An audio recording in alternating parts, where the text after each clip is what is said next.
Gloire à Dieu. Soyez les bienvenus aujourd'hui à notre étude.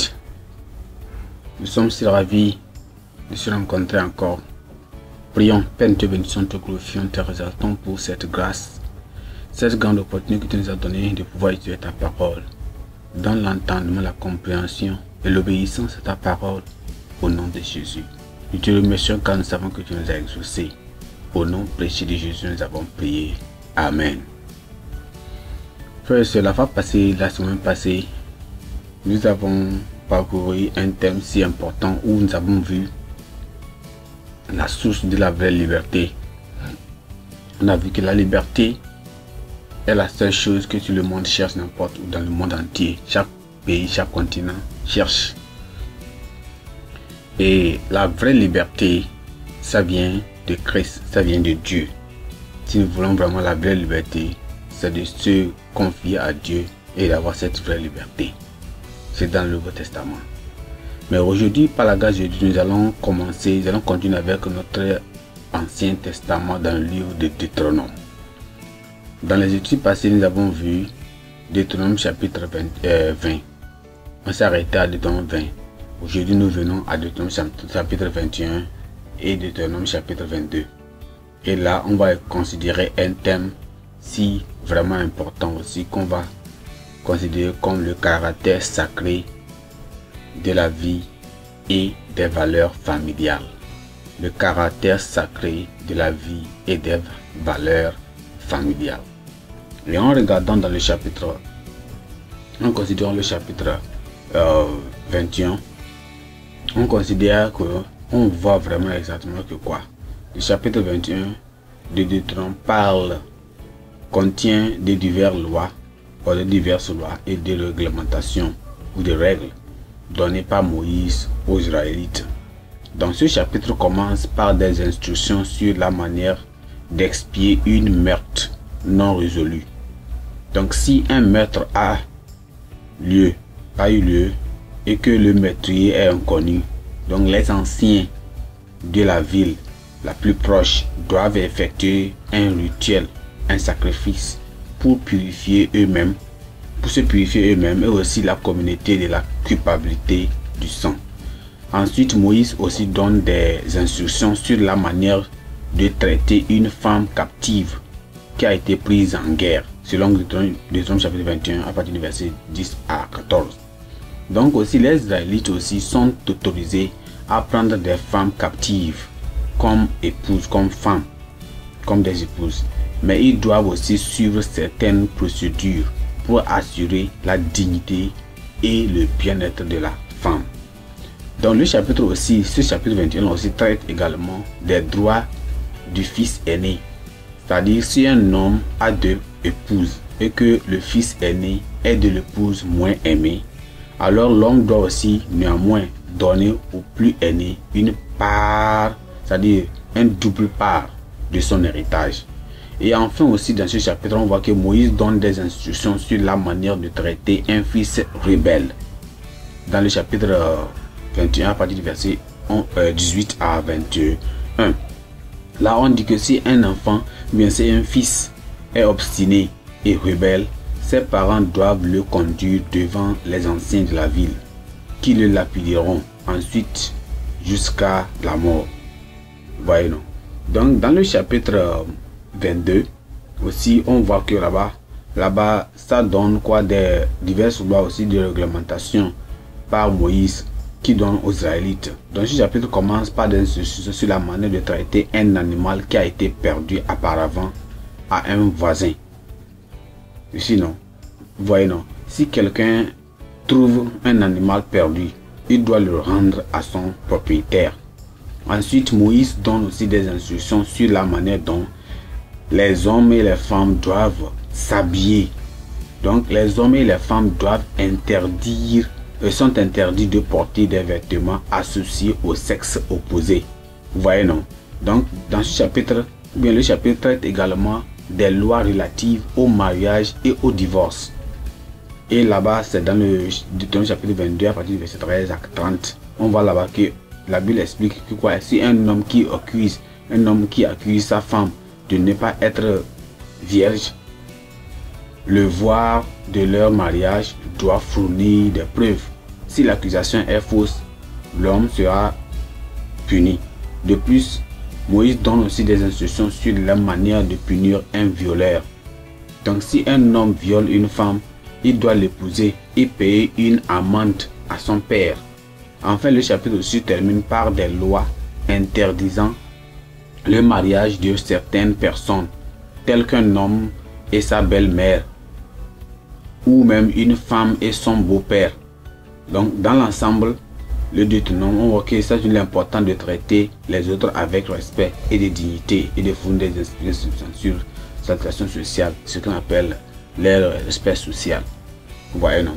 Donc, et en résumé, on voit exactement ici que dans ce chapitre de Deutéronome, dans le contexte, Dieu a donné aux enfants d'Israël des directives pour accomplir le rite que doivent absous de leur culpabilité de sang dans le cas d'un meurtre commis, pour les mettre dans le cadavre, ce qu'il a donné. Donc ici on voit que quoi, si quel peut être ce que nous apprenons ici, que quoi, Dieu veut que toute la communauté ressente un sens aigu du caractère sacré de la vie et de la gravité du fait de prendre la vie de quelqu'un. Parce que si on demande, ici on voit que Dieu veut que quoi, qu'on n'a qu'à savoir que ce n'est pas permis de tuer quelqu'un. La vie de quelqu'un la vie de l'homme est tellement sacrée et que une personne ne va jamais seulement se lever et tuer une autre personne. Et là on voit que quoi, on parle de le caractère sacré de la vie et on voit que quoi, la sainteté ici c'est quoi, signifie être saint ou être sacré. Donc quand ça veut dire qu'on parle de sacré, ça veut dire saint. Et être saint c'est quoi? C'est avoir un cœur pur et une vie comment pure. Vous voyez, non? Et aussi on parle aussi deuxièmement, on parle des valeurs familiales. Et cette valeur familiale signifie que la famille maintient de bonnes normes de vie et de piété. Gloire à Dieu. Et ce que Dieu voulait que n'a qu'à faire. Si des animaux se perdent et quoi que ce soit, ils doivent savoir que la vie d'un homme est tellement précieuse. Tellement précieuse. Gloire à Dieu. Alors revenons on va voir 3 points ici. Le premier point, c'est le caractère sacré de la vie humaine. Le caractère sacré de la vie humaine. Le caractère sacré de la vie humaine. On n'a qu'à savoir que quoi. Par exemple, laquelle Dieu souligne, il faut pourquoi faut-il tuer une génisse pour apaiser le sang de la personne assassinée dans l'Ancien Testament? Ouais, parce que si la personne a été tuée et on ne sait pas la personne, on ne connaît pas la personne, donc on doit tuer une génisse pour apaiser, pour prouver l'innocence. Gloire à Dieu. Alors, lorsque nous regardons dans Deutéronome chapitre 21, à partir du verset 1 à 10, lisons ça un peu. Deutéronome chapitre 21. À partir du verset 1, il dit, la Bible dit, si dans le pays dont l'Éternel ton Dieu te donne la possession, l'on trouve étendu au milieu d'un champ un homme tué, sans que l'on sache qui l'a frappé, tes anciens et tes juges iront mesurer les distances à partir du cadavre jusqu'aux villes des environs. Quand on aura déterminé la ville la plus approchée du cadavre, les anciens de cette ville prendront une génisse qui n'est point servie au travail et qui n'est point tirée au joug. Ils feront descendre cette génisse vers un torrent qui jamais ne tarisse et où il n'y a ni culture ni semence. Et là, ils briseront la nuque à la génisse dans le torrent. Alors s'approcheront les sacrificateurs, fils de Lévi, car l'Éternel ton Dieu les a choisis pour qu'ils le servent et qu'ils bénissent au nom de l'Éternel. Et ce sont ceux qui doivent prononcer sur toute constatation et sur toute blessure. Tous les anciens de cette ville la plus approchée de ce cadavre laveront leurs mains sur la génisse à laquelle on a brisé la nuque dans le torrent. Et prenant la parole, ils diront, nos mains n'ont point répandu ce sang et nos yeux ne l'ont point vu répandre. Pardonne, ô Éternel, à ton peuple Israël que tu as racheté. N'impute pas le sang innocent à ton peuple d'Israël, et ce sang ne lui sera point imputé. Verset 9. Ainsi tu dis, tu dois faire disparaître du milieu de toi le sang innocent en faisant ce qui est droit aux yeux de l'Éternel. Verset 10. Lorsque tu iras à la guerre entre les ennemis, tu les tenais des livres entre les mains et tu leur fasses des prisonniers. Donc ici, à partir du verset 9, ici on voit exactement ce que le Seigneur est en train de donner concernant ce qu'il doit faire s'il y a un meurtre parmi eux. Il devait prendre la vie de l'homme tellement importante, doit savoir que c'est tellement importante. Donc dans ce texte, on voit que dans ce texte précis, on voit que quoi, certaines des dispositions matrimoniales, plutôt nous parlons de quoi? Nous parlons de la vie humaine. Donc on voit que la vie est un don sacré. La vie est un don sacré. La vie est un don sacré. La vie est un don sacré que Dieu a donné à chaque être humain comme un droit. Donc par conséquent, personne n'est autorisé à priver les autres de ce droit sacré. Donc dans le texte que nous voyons aujourd'hui, on voit que quoi? Dieu a ordonné aux enfants d'Israël que si un cadavre était retrouvé dans le champ, dans le pays qu'il possédait par un meurtrier inconnu, alors les anciens devraient demander le pardon au Seigneur après une enquête approfondie menée par le prêtre, c'est-à-dire le sacrificateur, dont les exigences pour la purification de la communauté étaient symboliques. Une génisse qui devait être adulte, forte et sans souillure par l'usage humain, et sans aussi par l'usage humain, représentait quoi? Le meurtrier devrait mourir à la place puisqu'il était introuvable, donc inconnu.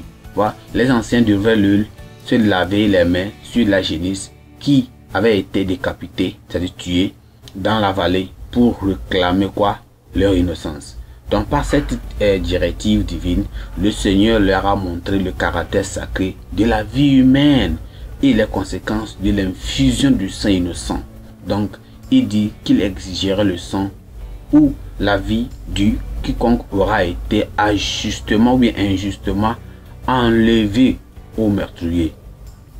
En Juge chapitre 9, le verset 5. Donc ce n'est pas permis à n'importe qui. Ce n'est pas permis quelqu'un de tuer une autre personne, de ôter la vie à quelqu'un. La vie d'une personne est tellement si sacrée. Gloire à Dieu. Donc, quelle doit être l'attitude des croyants lorsque le mal est perpétué sur la terre? En tant que croyants du Nouveau Testament, nous devons nous sentir concernés lorsque le mal, lorsque le mal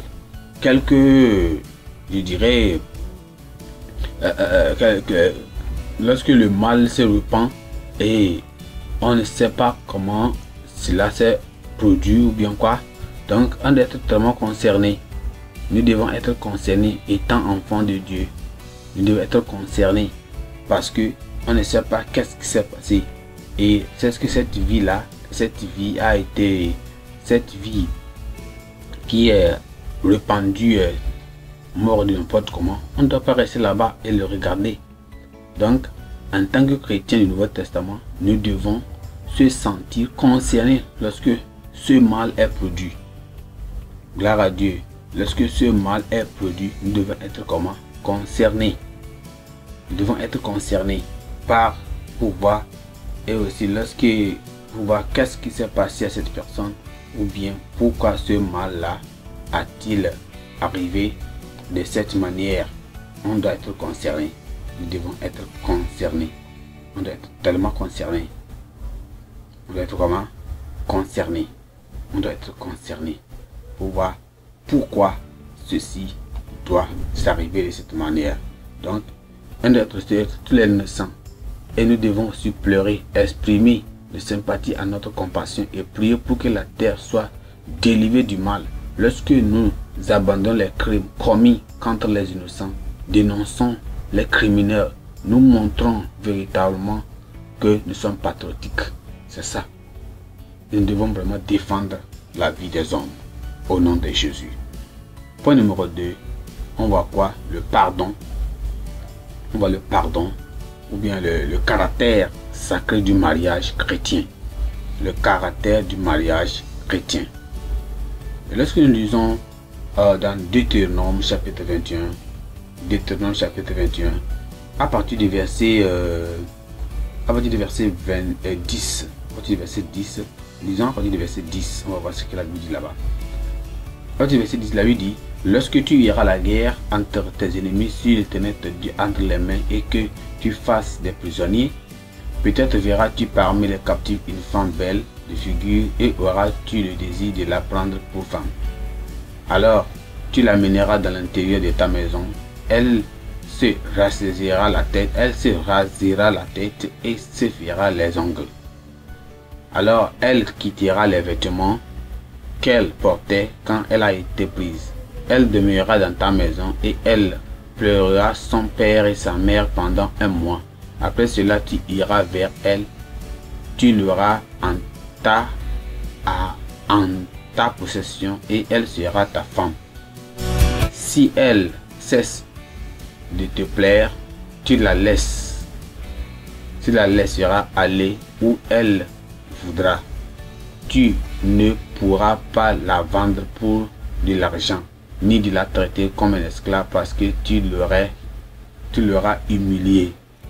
Si un homme qui a deux femmes aime l'une et n'aime pas l'autre, arrêtons-nous à la... Ok, continuons. Si des fils dont le premier-né soit de la femme qu'il n'aime pas, alors on ne pourra point, comme il partage son bien entre ses biens, reconnaître comme un premier-né le fils de celle qu'il aime à la place du fils de celle qu'il n'aime pas et qu'il est le premier-né. Alors vous voyez, c'est au fait exactement dans quel était comment le mariage chrétien devait s'effectuer, comment le mariage chrétien devait s'effectuer, comment ça devait s'effectuer, quel était le mariage et comment ce mariage chrétien devait s'effectuer. Donc dans le texte que nous venons de lire précise certaines des dispositions matrimoniales qui étaient autorisées chez les anciens juifs en raison de leur situation et des circonstances particulières dans lesquelles ils combattaient pour posséder la terre promise. Alors par exemple, les soldats étaient autorisés à épouser des femmes captives, voyez non, capturées sur le champ de bataille, et de les laisser partir s'ils n'étaient pas satisfaits de leur relation. Donc cependant, ces relations devaient être traitées d'une certaine manière pour préserver leur honneur et leur dignité. Mais cela n'était pas applicable à l'époque et aux circonstances actuelles. Cela n'est pas applicable aux circonstances avant et même aujourd'hui. Et personne ne devait s'en servir comme prétexte pour pervertir l'institution sacrée du mariage qui a été conçue par Dieu pour promouvoir, pour pratiquer et pour préserver l'amour, l'unité, l'affection et l'intimité authentique. C'est ça. Donc, les exigences que Dieu a données concernant le mariage chrétien, c'est que quoi? Ça doit seulement être quoi? Le mariage, c'est seulement un seul homme, une seule femme. Un seul homme, une seule femme. Donc, un mariage est une institution divine et honorable. Donc, c'est l'union volontaire pour la vie ou même jusqu'à la mort. Donc, de deux personnes mariées l'une à l'autre dans une union étroite et aussi comment intime. Dans l'enseignement uniforme de la Bible sur le mariage acceptable et approuvé est la monogamie, c'est-à-dire une femme, un homme. Toutes les autres perversions telles que la polygamie, c'est-à-dire un homme, plusieurs femmes, ou bien la polyandrie, une femme et plusieurs maris, et les mariages homosexuels sont des contraires à la norme divine sur le mariage. Donc, N'avez-vous pas lu que le Créateur, Dieu, au commencement, les fit hommes et femmes? Et Matthieu chapitre 19, verset 14 et verset 4 dit quoi? Tout écartant par rapport à la norme de Dieu peut conduire à de nombreux problèmes sociaux ou même au jugement de Dieu. Donc le divorce aussi et le remariage sont une grande déviation de la volonté de Dieu.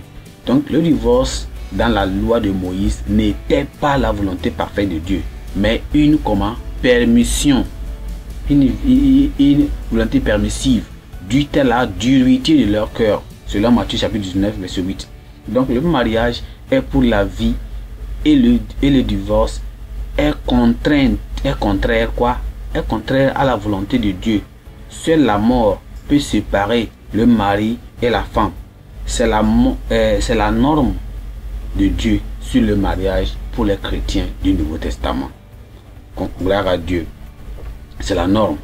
Donc, si on peut dire une autre chose, dans le Nouveau Testament, les normes spirituelles exigées des croyants concernant le mariage est que quoi? Ne vous mettez pas sous le même joug que les non-croyants. Priez Dieu pour qu'il vous guide. La tromperie entre les membres de la famille, la tromperie entre les membres de la famille doit être évitée. Le mariage n'est pas autorisé avec des proches. Il doit aussi être pur et clair.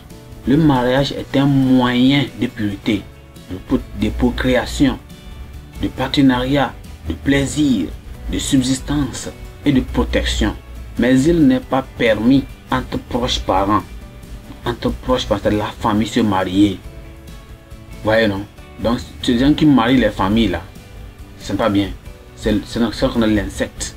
Les croyants qui ont l'intention de se remarier ou bien de se marier doivent prier. Les enfants de Dieu qui ont l'intention de se marier doivent prier, doivent vraiment prier pour que Dieu les guide dans le mariage. Et Dieu va les guider aussi au nom de Jésus. Dieu va les guider au nom de Jésus. Il va les guider pour qu'ils puissent faire comment? Se marier normalement. Lorsque les droits sont bafoués, alors que lorsque nous faisons les droits, nous ne devons pas être violents lorsque nous cherchons à obtenir les réparations. Dieu est le défenseur des opprimés, des gens des gens sans défense et des moins privilégiés.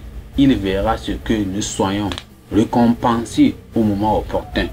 C'est ce que Dieu veut que nous fassions. Nous devons prier pour que Dieu nous donne ce que nous voulons, non pas prendre des moyens qui ne sont pas illustres pour recevoir cela. Point numéro 3, c'est quoi? C'est les diverses exhortations sur les valeurs familiales. Donc, lorsque nous regardons dans le chapitre 21, à partir du verset 18 à 23, et même le chapitre 22, à partir du verset 1 à 12, on voit les sociétés qui souffrent. Là, on voit exactement que quoi? Ça nous montre quoi? Que les sociétés souffrent aujourd'hui. Les familles souffrent aujourd'hui. Beaucoup de relations souffrent aujourd'hui. Et ces sociétés souffrent parce que de nombreux enfants ont été abandonnés à eux-mêmes par leurs parents, leurs tuteurs, les institutions et même les institutions éducatives et le gouvernement jusqu'à ce qu'ils deviennent quoi? Un problème pour la nation. Dans l'Ancien Testament, ces enfants devaient être amenés devant les anciens de la ville et comment être lapidés à mort.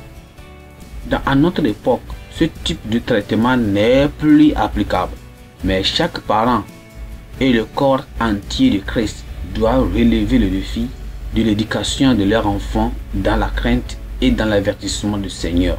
L'évangile est ce dont le monde a besoin pour purifier la société. Dieu ne nous tiendra pas pour innocents si nous ne prêchons pas l'évangile et si nous faisons pas et si nous aussi montrons pas à cette génération le caractère sacré du mariage et de l'éducation pieuse des enfants. Dans le Nouveau Testament, on voit que les pères sont instruits de ne pas provoquer la colère de leurs enfants, mais de les élever, de les éduquer dans la discipline, dans l'avertissement du Seigneur. Donc la sécurité présente et future de nos enfants et de la société dépend de notre engagement envers la prédication de l'évangile. Gloire à Dieu. Donc c'est notre... Et ici on voit quoi? Quelle est donc ce qu'on appelle... Quelle est donc la responsabilité des parents? Quelle est donc la responsabilité des parents envers leurs enfants? Les parents doivent enseigner à leurs enfants ce qui constitue une tenue vestimentaire, comment se dresser bien, comment s'habiller bien, approprié sur les Écritures, et prier, prêcher la repentance à la famille pour que les personnes qui ont commis des erreurs soient rétablies. En observant ces règles, la paix et l'harmonie régneront sur la famille et l'Église, et aussi la société, et aussi la nation tout entière. C'est ce que le Seigneur veut que nous fassions aujourd'hui dans notre étude. Nous montre comment nous devons vivre le mariage, la relation, la société en général, et tout ce que nous avons comme propriété. Nous devons protéger tout un chacun de nous, et la paix de Dieu et la grâce de Dieu sera avec nous au nom de Jésus-Christ. Que le Seigneur nous aide à être les obéissants de sa parole. Prions. Père, nous te bénissons, te glorifions pour ta parole. Nous prions que tu nous donnes la grâce à obéir à ta parole lorsqu'elle vient. Donne la grâce à obéir exactement cette parole. Au nom précieux de Jésus, nous avons prié. Amen.